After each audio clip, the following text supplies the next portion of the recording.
Au Congo, le bras de fer continue après l'annonce hier des résultats du référendum sur la Constitution.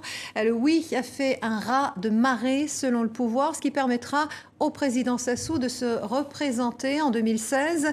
Nos équipes se sont rendues aujourd'hui dans le fief de l'opposition, Pointe-Noire. Il y a une semaine, des affrontements violents avaient opposé les forces de l'ordre aux manifestants. C'est un reportage d'Alain Choungou et Mévalo. La vie a repris son cours à Pointe-Noire.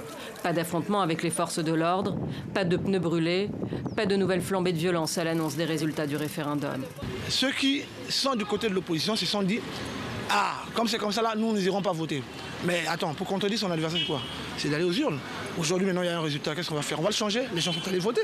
Maintenant, s'il y a beaucoup qui ont voté pour le oui, qui est favorable pour le parti au pouvoir, tant mieux. Qu'est-ce que je veux dire? Participation ou pas de l'opposition au scrutin, chez d'autres, ce sont les résultats officiels qui ne passent pas. Nous sommes passés dans des bureaux de vote où jusqu'à 17 h, il n'y avait que 2-3 bulletins.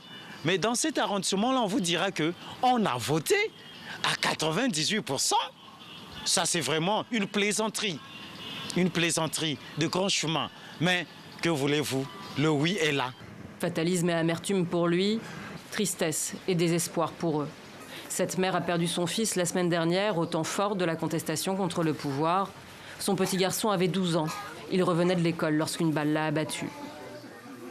L'opposition conteste le bilan officiel des violences. Pour elle, 9 personnes seraient tombées sous les balles de la police à Pointe-Noire, alors que les autorités, elles, ne parlent que d'une seule victime. Une fois que nous aurons fini d'enterrer nos morts, nous allons continuer, comme il a été précisé, de maintenir notre mot d'ordre de désobéissance civile avec des consignes particulières que nous donnerons à nos militantes et militants. Les deux coalitions d'opposants qualifient le référendum de tricherie et même de coup d'État constitutionnel. Mais quelle que soit la forme que prendra la désobéissance civile, l'opposition n'a pour le moment pas été capable de lever massivement la population contre le pouvoir que le président Sassou Nguesso n'a pas l'intention de quitter.